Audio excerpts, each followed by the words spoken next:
সন্ধ্যা বেরোতেই রাত ঘনিয়ে এলো। এখন রাত প্রায় 8-9 তো বাজেই। গ্রামের লোকজনের কাছে এখন অনেক রাত।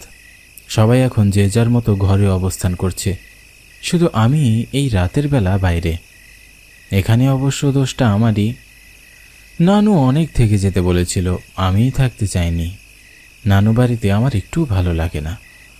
আমার সমবয়সী সব কাজিনরা এখন শহরে পড়াশোনা করছে, কেউ আর গ্রামে নেই। আমার একা একা এখানে থাকতে ভালোও লাগে না। আজ মায়ের অনেক জোরাজোরিতে নানু বাড়ি গিয়েছিলাম। কুসুমপুরের উদ্দেশ্যে রওনা হয়েছিলাম বিকালে, কিন্তু নানু বাড়ির পাশে একটা স্কুল মাঠে মেলা হচ্ছিল। তা দেখতে দেখতে সন্ধ্যা হয়ে গেছে, খেয়ালই করিনি। হাঁটতে হাঁটতে রাত ঘনিয়ে এসেছে। এখন কোনো ভ্যান বা অটো চোখে পড়ছে না। একা নিস্তব্ধ এক রাস্তায় হেঁটে চলেছি। ভয় করছে না যে এমন নয়, কিছুটা ভয় করছে। ভয় করার কিছু কারণও আছে বটে। আমি এখন পরিত্যক্ত এক কবরস্থানের পাশ দিয়ে যাচ্ছি। এই জায়গাটি ভয়ের হলেও আমার তেমন একটা ভয় করছে না, কারণ এই কবরস্থানে আমার দাদিকে কবর দেওয়া হয়েছে। কবরস্থানের পাশ দিয়ে গেলে মনে হয় দাদি আমাকে দেখছে, আমাকে যেন কিছু বলতে চাইছে। দাদির কথা স্মরণ করতে গিয়ে চোখ ভিজে আসলো। আজ বেঁচে থাকলে সে হয়তো আমাকে অনেক আদর করত। এসব ভাবতে ভাবতে হঠাৎ আমার সামনে একটা বড় গাছ ধপাস করে পড়ে যায়। ভয়ে আমি আঁতকে উঠি। কোনো ঝড় নেই, বাতাস নেই, আচমকা গাছটি পড়ল কি করে? ভিতরে কেমন যেন ভয় করতে লাগলো। আবার মনে হলো হয়তো পোকার আক্রমণে গাছের এরকম বেহাল অবস্থা হয়েছে। এসব ভেবে নিজেকে সান্ত্বনা দিয়ে আবারও সামনের দিকে এগিয়ে যেতে লাগলাম।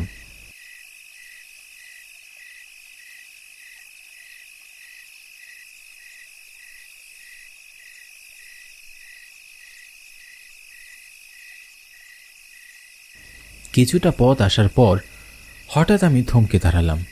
আমি স্পষ্ট শুনতে পাচ্ছিলাম আমার পিছনে কেউ হেঁটে আসছে। ভয়ে ভয়ে পিছনে দেখি কেউ নেই। আমি আবারও হাঁটতে লাগলাম, কিন্তু না, আমি স্পষ্ট শুনতে পাচ্ছি আমার পিছনে কেউ হেঁটে আসছে।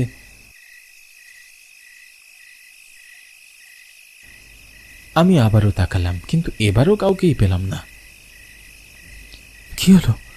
আমি স্পষ্ট শুনলাম কারো পায়ের আওয়াজ, কিন্তু আশেপাশে কাউকেই দেখতে পেলাম না। হঠাৎ চারিদিকে চোখ পড়তেই আঁতকে উঠলাম। আমি দেখলাম কুসুমপুরের বালুচরের মধ্যে দাঁড়িয়ে আমি। বেশ অবাক হলাম। রাস্তা থেকে বালুচর বেশ খানিকটা ভিতরে। আমি তো রাস্তা দিয়ে হেঁটে যাচ্ছিলাম, আমি সেখানে আসলাম কিভাবে? বুকের ভিতরটায় কেমন যেন মোচড় দিয়ে উঠল। এই বালুচরকে ঘিরে আমার যেমন ভালো স্মৃতি রয়েছে তেমন খারাপও। এত রাতে এগুলো মনে করতে চাচ্ছিলাম না, তাই তো আবার উল্টো পথ ধরে দ্রুত পা চালিয়ে রাস্তার দিকে এগোতে লাগলাম। ছোটবেলায় বন্ধুদের সাথে এই বালুচরে রোজ ফুটবল খেলতে আসতাম। বন্ধুরা সবাই একসাথে কতই না মজা করেছি, কিন্তু একদিন হঠাৎ, না না, আমি এসব মনে করতে চাই না। সেদিনের কথা মনে পড়লে আজও আমার বুক ছ্যাদ করে ওঠে। মিনহাজ, হেই মিনহাজ। আমি থমকে দাঁড়ালাম। পরিচিত একটি কণ্ঠস্বর আমার কানে ভেসে আসলো। মুহূর্তেই শরীরের লোমগুলো দাঁড়িয়ে গেল। ভয়ে আমি পিছনে ফিরে তাকানোর যেন সাহসী হারিয়ে ফেললাম। মিনহাজ, আমাকে বাঁচা মিনহাজ। আমি আর চুপ করে দাঁড়িয়ে থাকতে পারলাম না। রুবেলের চিৎকার যেন আমার বুকের মধ্যে ধাক্কা দিচ্ছিল। আমি পিছনে ফিরে তাকিয়ে দেখি সেই ছোট্ট রুবেল দাঁড়িয়ে আমাকে ডাকছে। মিনহাজ, তুই চলে যাচ্ছিস বন্ধু? আমাকে তো সঙ্গে নিবি না? একা একা এই বালুচরে আর ভালো লাগে না রে। তোরাও তো আর খেলতে আসিস না। কিন্তু তুই তো মারা গিয়েছিলি, তাহলে? তাহলে কি আবার, তুইও আমার সাথে চল, দুজনে একসাথে খেলবো। না না, আমি কেন যাবো তোর সাথে? দয়া করে আমাকে ছেড়ে দে বন্ধু। যেতে দেব? মনে পড়ে সেদিনের কথা। সেদিন যদি তুই আমাকে ওভাবে ফেলে রেখে পালিয়ে না যেতিস, তাহলে আজ হয়তো আমি বেঁচে থাকতাম। আমি সাহায্যের জন্য কত চিৎকার করেছি, কিন্তু কেউ আসেনি। তুই যদি পালিয়ে না গিয়ে আমাকে সাহায্য করতি। রুবেলের কথা শুনে আমার সেদিনের কথা মনে পড়ে গেল। সেদিন বালুচরে আমরা সবাই মিলে খেলছিলাম। খেলতে খেলতে একসময় আমি আর রুবেল বালুচরের একটু নিচু জায়গায় লুকিয়ে পড়ি। ঠিক সেই মুহূর্তেই বালুর একটা বড় খণ্ড ভেঙে এসে আমাদের দুজনের উপরে পড়ে। আমি সেখান থেকে বেরিয়ে আসতে পারলেও রুবেল বালুর নিচে তলিয়ে যায়। আমি সেদিন ভয়ে তাকে সাহায্য করতে না গিয়ে দৌড়ে পালিয়ে বড়দের বলি, কিন্তু ততক্ষণে অনেক দেরি হয়ে গিয়েছিল। রুবেল হারিয়ে গিয়েছিল মাটির নিচে। আমরা অনেক খুঁজেও তার লাশটি আর খুঁজে পাইনি। সেই থেকে আজ পর্যন্ত এই বালুচরে কোনোদিন আসা হয়নি। কিন্তু আজ হঠাৎ কিভাবে এখানে চলে আসলাম নিজেও বুঝতে পারছি না। কি রে, কি ভাবছিস? আমার সাথে চল বলছি, আমি আর একা থাকতে পারছি না। বন্ধু, আমি তখন ভীষণ ভয় পেয়ে গিয়েছিলাম। তখন তো দেখ, আমিও তো ছোট ছিলাম। আমি ভয়ে তোকে একা রেখে পালিয়ে গিয়েছিলাম, কিন্তু আমি পরে এসেছিলাম। কিন্তু ততক্ষণে তো অনেক দেরি হয়ে গিয়েছিল। কিন্তু আজ তোর সেই ছোটবেলার করা ভুলটার শাস্তি তো পেতেই হবে। এতদিন পর তোকে একা পেয়েছি, তোর জন্য অপেক্ষা করেছি বালুচরে। চল আমার সাথে চল, আমরা একসাথে থাকবো, একসাথে খেলাধুলা করব। না না, আমি যাব না। তুই তো মারা গিয়েছিস, মাফ করে দে বন্ধু। আমি তখন ছোট ছিলাম, তো তাই তোর সাথে অন্যায় করে ফেলেছি। তোর কোনো ক্ষমা নেই, তোকে আমার সাথে যেতেই হবে। আমি কিছুতেই যাব না তোর সাথে। আমার কথায় রুবেলের আত্মা রাগান্বিত হয়ে ভয়ঙ্কর রূপ ধারণ করল। তার নাক মুখ দিয়ে লাল লাল তাজা রক্ত গড়িয়ে পড়ছিল, আর তার চোখ দুটো রক্তে লাল হয়ে জ্বলছিল। দেখে মনে হচ্ছিল যেন সে এক্ষুনি আমাকে খেয়ে ফেলবে। আমি ভয়ে কি করব কিছুই বুঝে উঠতে পারছিলাম না। আত্মাটি আস্তে আস্তে আমার দিকে এগিয়ে আসতে লাগলো। আমি চিৎকার দিয়ে দৌড়াতে শুরু করলাম। বুঝতে পারছিলাম না আমি কোন দিকে দৌড়াচ্ছি।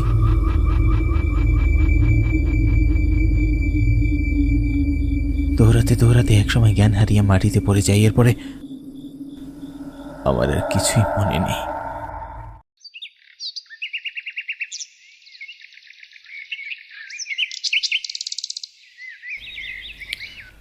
আমার যখন জ্ঞান ফিরল ততক্ষণে সকাল হয়ে গেছে।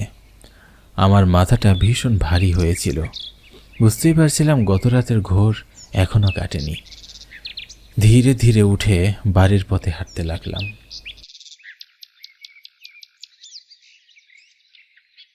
জীবনের কিছু কিছু ছোট ভুলের জন্য অনেক বড় কিছু আমরা করে ফেলি, যা কোনো কিছুর বিনিময়ে আর ফিরে পাওয়া সম্ভব নয়।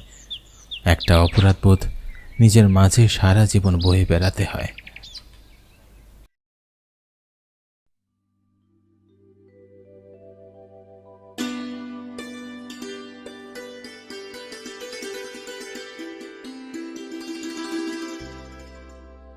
তুমি এখনো পড়ে পড়ে ঘুমাচ্ছ?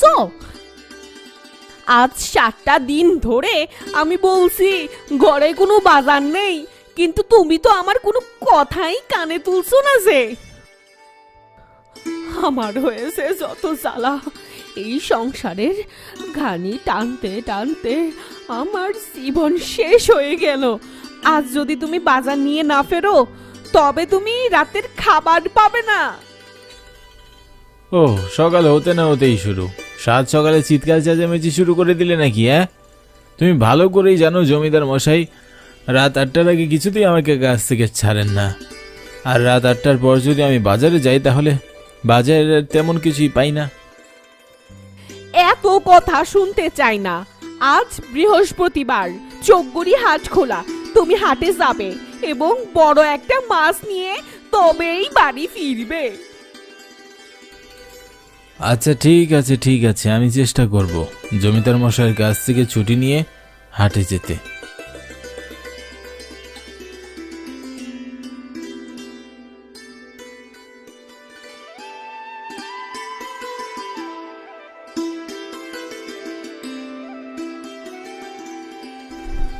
আমি মাধবচন্দ্র দাস, গ্রামের খুব সাধারণ একজন ছেলে। আমার পূর্বপুরুষেরা জমিদার বাড়িতে কাজ করত। আমিও জমিদার মশাইয়ের ধানের জমিতে কাজ করি। জমিদার মশাই মানুষটা খুব একটা সুবিধার নয়, কিন্তু জমিদার মশাই ছাড়া এই অজপাড়া গায়ে আমাকে কেউই কাজ দিতে পারবে না। আশেপাশে 10 গ্রামে এমন কোনো ব্যক্তি নেই, তাই এক প্রকার বাধ্য হয়েই কাজ করছি। নানান কথা ভাবতে ভাবতে আমি জমিদার মশাইয়ের ধানের জমিতে চলে এসেছি। আমাকে দেখে জমিদার মশাই কিছুটা বিরক্ত হয়ে তাচ্ছিল্যের সুরে বললেন, কিরে মাধব, আজও তুই আধ ঘন্টা দেরি করে কাজে এলি? কাজ করতে ইচ্ছে না করলে কাজ ছেড়ে দে, তোকে তো আর আমি জোর করে কাজে রাখছি না। এ মানে জমিদার মশাই, কাল থেকে আমি আর দেরি করব না, সময় মতো কাজে চলে আসব। দয়া করে আমাকে কাজ থেকে তাড়িয়ে দেবেন না। হয়েছে, এখন যা মন দিয়ে কাজ কর। এ কথা বলে জমিদার মশাই সেখান থেকে চলে যায়।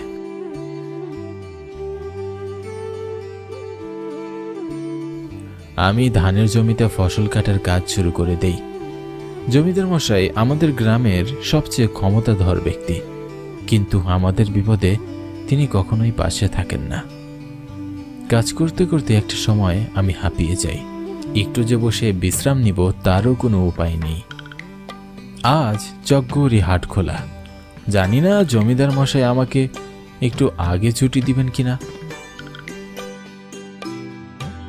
দেখতে দেখতে বিকেল গড়িয়ে সন্ধ্যা ঘনিয়ে আসে। আমি তাড়াহুড়ো করে হাতের কাজটা শেষ করে জমিদার মশাইয়ের কাছে যাই।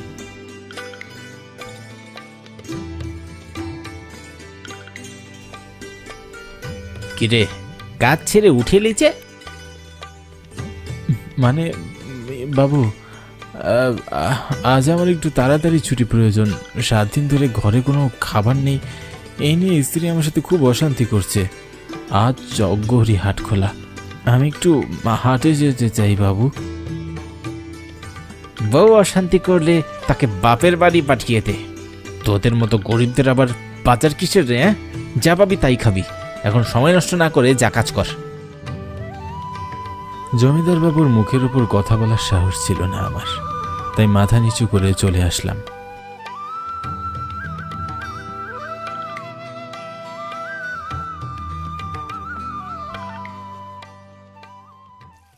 প্রতিদিনের মতো আজও ঠিক রাত 8টা বাজে আমাকে কাজ থেকে ছাড়া হলো। জমিদার বাবুর বাড়ি থেকে চকগৌরী হাট প্রায় 3 কিলোমিটারের দূরে।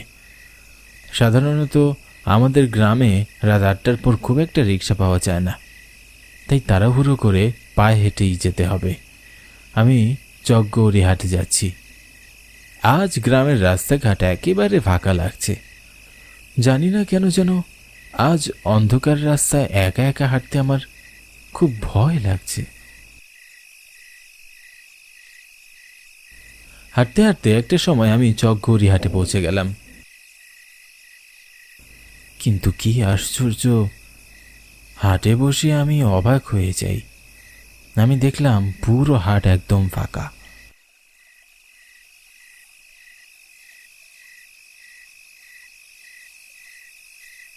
হাটে কোথাও কোনো মানুষ দেখা যাচ্ছে না। মুহূর্তের মধ্যে আমার মনটা ভীষণ খারাপ হয়ে গেল। জানি না আজ বাজার নিয়ে ফিরতে পারবো কিনা। না ফিরতে পারলে তো কপালে অশান্তি আছে।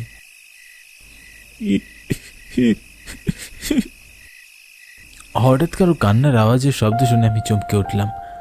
আশেপাশে ভালো করে তাকাতে লাগলাম, কিন্তু কাউকেই দেখলাম না। কি আশ্চর্য, কান্নার আওয়াজ কোথা থেকে আসছে?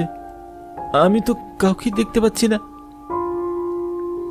তখন হঠাৎ করে কান্নার শব্দটা থেমে যায়। আমি খুব অবাক হয়ে চারিপাশে দেখতে লাগলাম। পুরো চকঘড়ি হাট ঘুটঘুটে অন্ধকার। দুহাত সামনে কি আছে তাও বোঝার উপায় নেই। দেখে মনে হচ্ছে এ যেন কোনো শ্মশান ঘাট। চারিদিকে একদম নিস্তব্ধ পরিবেশ। মাঝে মাঝে ঝিঝি পোকা আর ব্যাঙ ডাকার শব্দ শুনতে পাচ্ছি। জানি না মনটা কেন যেন বড্ড বেশি অস্থির হয়ে আছে। বুকের ভিতর ধুকধুক করছে। এমন পরিবেশে আমি আর বেশিক্ষণ থাকার সাহস পেলাম না। তাই তাড়াহুড়ো করে চলে যেতে চাইলাম। তখন আবারও কান্নার শব্দ শুনে আমি থমকে দাঁড়াই।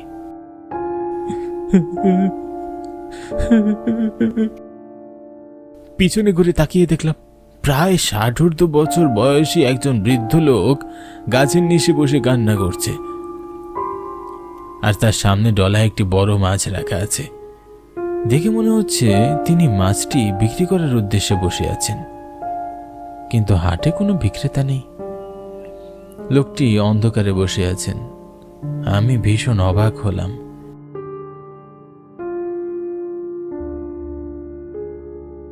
এবং বৃদ্ধ লোকটির কাছে এগিয়ে গেলাম।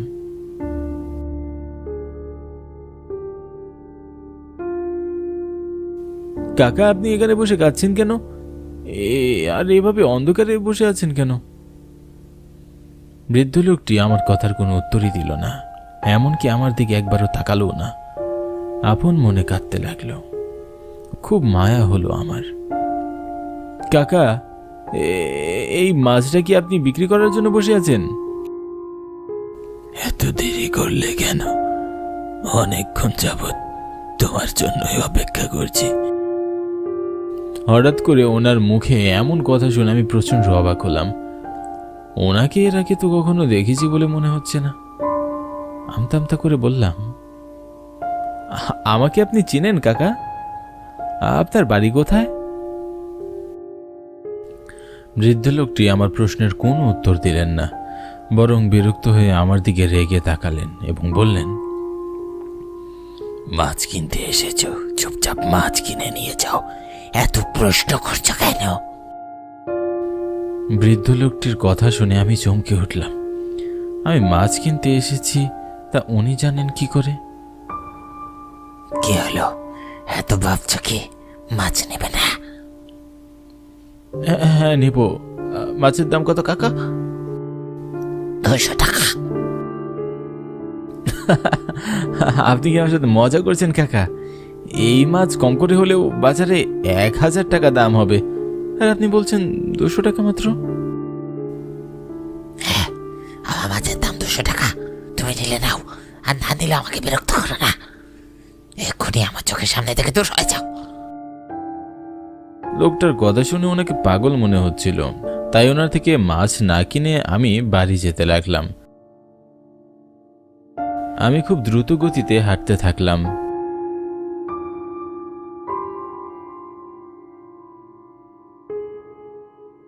কিন্তু কি আশ্চর্য, আমি কিছুতেই চকগৌরী হাট থেকে বাজারের বাইরে যেতে পারছিলাম না।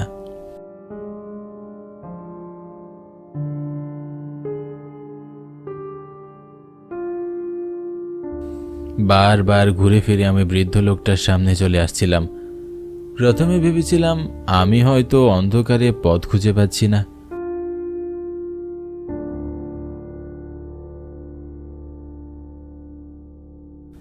কিন্তু কিছুক্ষণ পরে বুঝতে পারলাম আমি কোনো মায়া জালে আটকে গিয়েছি। আমার সাথে যা যা ঘটছে তা কোনোটাই স্বাভাবিক নয়। তখন বৃদ্ধ লোকটি বিকট শব্দ করে খুব বিশ্রীভাবে হাসতে থাকল।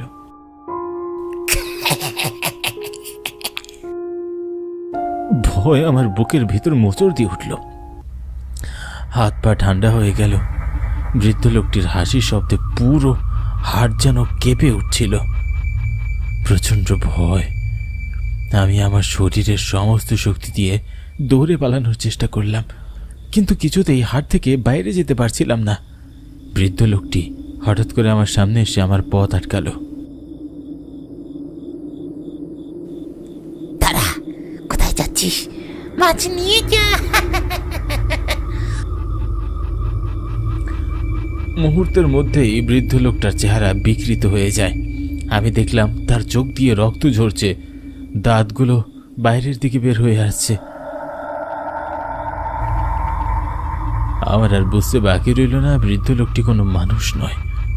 ভয়ে আমার বুকের ভেতরটা পানি শূন্য হয়ে যায়, হাত পা ধরধর করে কাঁপতে থাকে। প্রেতাত্মাটা আমার গলা চেপে ধরার জন্য তার হিংস্র হাতগুলো আমার দিকে বাড়িয়ে দিল। প্রচন্ড ভয়ে আমি চিৎকার করে উঠলাম। শরীরের সমস্ত শক্তি দিয়ে আমি দৌড়ে পালানোর চেষ্টা করলাম। প্রেতাত্মাটাও আমার পিছনে পিছনে ছুটছিল আর মুখ দিয়ে খুব ভয়ঙ্কর শব্দ করছিল। ভয়ে আমার সমস্ত শরীর কাটা দিয়ে উঠল। আমি আরো জোরে দৌড়ানোর চেষ্টা করলাম। এই দাঁড়া, মাছ নিয়ে যা, পালাচ্ছিস কোথায়? বুকের ভিতরের প্রাণ পাখিটা দুকদুক করছিল। মনে হচ্ছিল যেন এক্ষুনি বুকের ভিতরের প্রাণ পাখিটা বের হয়ে যাবে। দৌড়াতে দৌড়াতে আমি প্রচণ্ড হাঁপিয়ে যাই। প্রচণ্ড পানির তৃষ্ণায় গলাটা শুকিয়ে কাঠ হয়ে যায়। এক্ষুনি পানি পান না করতে পারলে হয়তো সকালের সূর্যটাই আমি আর দেখতে পারবো না। হঠাৎ আমি আমার চোখের সামনে সমস্ত কিছু ঝাপসা দেখতে শুরু করলাম। প্রচণ্ড মাথা ঘুরতে শুরু করলো, শরীরের বল শূন্য হয়ে গেল। তারপর আমার আর কিছুই মনে নেই।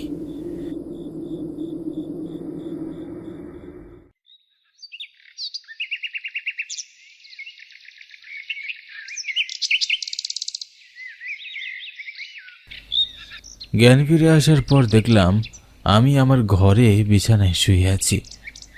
আমার বিছানার পাশে আমার স্ত্রী দীপালি এবং হাট প্রহরী হরি কাকা দাঁড়িয়ে আছেন।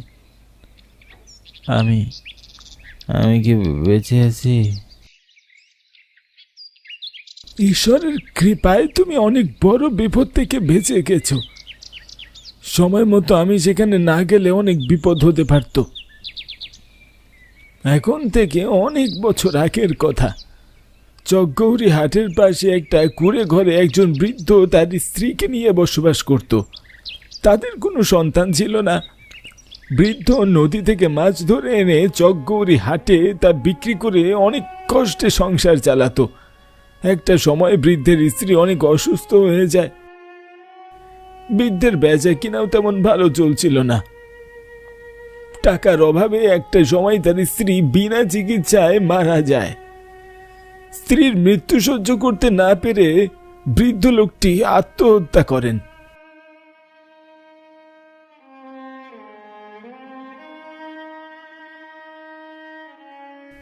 এবং তারপর থেকে প্রায় গভীর রাতে চকগৌরী হাটে বৃদ্ধ লোকটিকে মাছ নিয়ে বসে থাকতে দেখা যায়। যার সাথে দেখা হয়, যদি সে বৃদ্ধের কাছ থেকে মাছ কিনে তাহলে বৃদ্ধ তার কোনো ক্ষতি করে না, আর যদি মাছ না কিনে তাহলে বৃদ্ধ তাকে প্রাণ নিয়ে ফিরে যেতে দেয় না। হরি কাকার মুখে এসব শুনে আমি খুব অবাক হয়ে গেলাম। বৃদ্ধ লোকটির জন্য আমার প্রচণ্ড মায়া হচ্ছিল আর খারাপও লাগছিল। তাই সেই রাতের পর থেকে আমি আর কখনো রাতের বেলা চকগৌরী হাটে যাইনি।